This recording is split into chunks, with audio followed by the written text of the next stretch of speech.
Hi, I'm Bihan from Alternative Facts Chicago, and you're listening to Two Broads Talking Politics, the podcast where two Midwestern moms talk progressive politics and political activism with guests.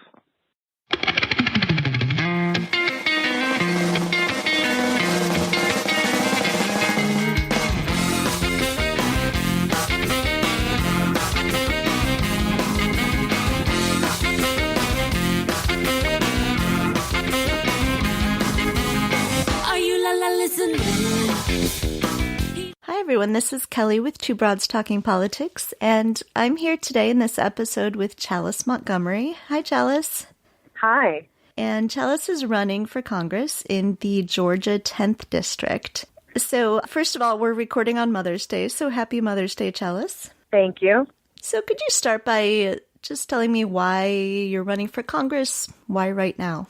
The broader reason is that people's lives are at stake. Georgia has the 49th worst health outcomes in the country, and we are the 5th highest in the nation for maternal mortality rates. Healthcare access is my primary focus, and as a teacher and a former children's minister, I've really been keeping a sharp eye on all of the policies that have been proposed over the past several years, things that have worked, things that haven't, things that I've been excited about. I've watched my families that I've served struggle, and, I really care very deeply for my community. All that said, we also have a child with a chronic illness. She actually qualifies as having a disability with juvenile idiopathic arthritis. And really my breaking point was last May, on May 4th, which was called the National Day of Prayer. We have our incumbent, who is the Reverend Jody Heiss, who decided to vote to repeal the ACA. He voted for the AHCA. And what that would do for us personally is make it so that my daughter would not be able to walk by the time she's 20. Removing the provision that disallowed lifetime caps is a specific concern here. She would exhaust her medical expenditures fairly quickly with everything that she has to do. So, I found that egregious. I was repulsed by the party in the Rose Garden with the beer kegs at the expense of the health of millions of my fellow Americans. But to make matters worse, the very next day, my husband went into work. He had been promised a contract for the coming year. He was teaching for a small college. And they said, you know what, we don't have the enrollment that we thought we would after all. And so we're going to have to let you go. His contract was going to expire in less than 20 days, and so is our health care coverage. And my daughter decided to go to her piggy bank, empty it all out, bring us the change, and say, Mama, don't worry. I'm just going to pay for my health care myself. And I realized in that moment that it was just really time to do something. It was time to do something not just for her, but for every child, for every family. That we're living in a country where folks are routinely paying for their health care with a tip jar on the counter of a local restaurant, with GoFundMe campaigns, and it's inhumane, and it's time somebody stood up and did something about it. And that's me. And you have this terrific slogan that I love and is so appropriate for Mother's Day, fight like a mother. Yes. I'm a mother of young kids myself, so I feel this very deeply. But can you maybe talk a little bit about what that means, what fight like a mother, sort of beyond the sort of surface meaning of it, what that really means for you and what sort of congressperson you would be? Well, on a lighter note, I had not really discovered Twitter prior to the congressional campaign, and it's a necessity. And so I was responding to something at night several months ago, and out came this hashtag. We actually had a much better, very, very well thought out slogan. We were for every voice for a while, and out this came, and it just kind of took hold. And I think it resonates because so many women are really always holding down two jobs, especially if they're mothers. They are working full time and frequently coming home and attending to a lot of other responsibilities. And it's exhausting. And that's not even the single moms that are out there. The single moms have to work 3 times as hard. because everything rests on their shoulders, and still they manage, to put dinner on the table and to get the homework done and to go to work every day and, to keep the kids healthy and in one piece. But serious note, experienced hunters know that you don't mess with a mama bear and her cubs. You just don't do it. Mm-hmm. And there are plenty of us out here who feel like that too. We feel like our family's needs are not being met. We feel like, folks are taking away our health care, that our representatives aren't paying attention, that people like me are part of a sandwich generation who will also be responsible for our parents. When we have, representation that is talking about cutting Medicare and cutting Social Security, you're talking about our families. And, my part of the world, you just don't do that. And that's what Fight Like a Mother means. In Congress, what kind of congressperson will I be? Well, I don't plan to take any of the sitting down, for starters. I don't intend to go to D.C. and only provide obstruction, however. I think that there is always room to build bridges, and that's what mothers do well additionally. We do find a way to work in community, and we find a way to build that necessary consensus, but we don't take any, pardon me saying so, we don't take any BS. And that'll be me. So you mentioned the part of the country where you are and the attitudes of people there. Can you tell us a little bit about the Georgia 10th? Where exactly in Georgia is that? And what are the kinds of people who live there? What are the kinds of concerns that they have and the jobs that they work? First and foremost, the people who live here are Americans.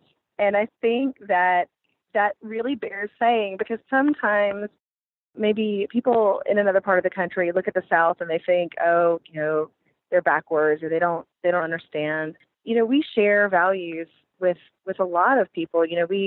We just want to earn a fair day's pay for a fair day's work. We want to know that our neighbors are taken care of and that our families have enough. As far as who's out here in District 10 and what's going on, it's a very rural district. We have a lot of farms. I have 25 counties. It takes me about 3 hours to drive from one corner of the district to the other. And these are just, hardworking people. I think the district is changing. I think that there is a desire for what I would call the politics of decency and common sense. And it's a beautiful country. I will caution you that I may cut out because I'm driving through a patch that has very limited cell service. And that is something that I'm going to be working on when I go to DC, is improving our broadband infrastructure, improving cell service. That's all very necessary, especially in rural districts like mine. One of the cities in this district is Athens. Mm-hmm. I've actually been to Athens. It's the only part of Georgia I've ever been to. And it was beautiful. It was, really, really nice place to be. The University of Georgia is in Athens. And I think it has that kind of feel like a university town in a way that people might not expect of the South if they haven't spent time in places like that. There are a couple of university towns. We've got Milledgeville as well. Milledgeville, by the way, saw its first Black female mayor elected in November. She's only the second Black mayor and then the first female mayor. Her name is Mary Parham Copeland. We've become good friends since her election. We've kind of worked together on some things. And, this district is changing. It's really interesting. We've got that university vibe in Athens. I live in Bethlehem, where my mail is always slow at Christmas. And it is. There is some tourism. There's lake country in the middle of the district. There's also a lot of poverty there. It's interesting with our unemployment figures. So take Athens. We call that Athens Clark County. It's got a 4% unemployment rate, which is on the national average right now. But our poverty level is between, I would say, 25 and 35%, depending on who you talk to. Sometimes we figure in the student population, sometimes we don't. But either way you cut it, this is a really high, astronomically high poverty rate. And what's happening is our wages are too low, which is why I'm running on a living wage of at least $15 an hour. And, that is frightening to some small business owners. I've been a small business owner myself. I've paid that living wage to my high school students, and not everybody feels like they can do that. So part of my approach is to take those good progressive values and say, okay, now let me listen to everybody. Let me see what other folks need. And so what my business owners are telling me is, I'd like to be able to do that. How can we do that together? And I think for our small, mom and pop businesses, maybe we could offer a temporary tax credit to help, while we are adjusting that minimum wage to a living wage. I think that's a fair proposal, and I think that we can, pay for it by refusing to give credits to companies that offshore jobs. So you mentioned that the district is changing, and as I was preparing for this conversation, I noticed that in 2016 there was not even a Democratic challenger for this seat. Uh-huh. And now there's actually 3 of you running in the primary on the Democratic side. Mm-hmm. It's shocking to think that there were places in the country, like the 10th district in Georgia, where I would have expected there to at least be a challenger, where there wasn't even anybody running. This seems to be a place that is rated as fairly safely Republican. What do you see as kind of your path to victory in this district? Mm-hmm. So our district is very similar to Connor Lamb's district. Mm. Our district is also similar to Indiana 9, where Liz Watson just won her primary. So shout out to Liz. Uh-huh. We love Liz on this podcast. Yes. I think she had some similarities in her race as far as what she's standing for versus her primary opponent. So I've been cheering her on, for some selfish and non-selfish reasons. But what's my path to victory? We have actually 2 indivisible groups in the district. We have a lot of NAACP activity that is encouraging. We have various activist groups that are all interested in really making sure that we increase voter turnout. So comparing to other races is a valuable metric.